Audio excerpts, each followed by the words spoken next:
Welcome to Study Loop.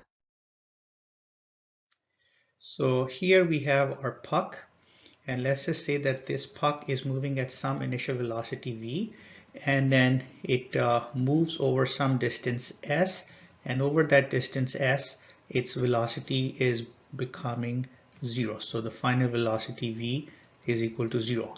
So in this case what we do have is there is a force which is acting on it, and that force is the resistive force. So we can say negative Fs work is equal to the change in kinetic energy. So 1/2 m times 0 minus v squared.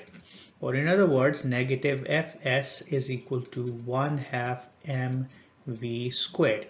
So what we're told in the first case is that when the speed is 1.7 meter per second, instead of going all the way to this distance d, the puck stops at a distance which is equal to d over 2. And we want this puck to go all the way to d, so what should be the speed? So from here, what we are seeing is that you can write down that d is proportional to, or s is proportional to, so we can write down s is proportional to v squared.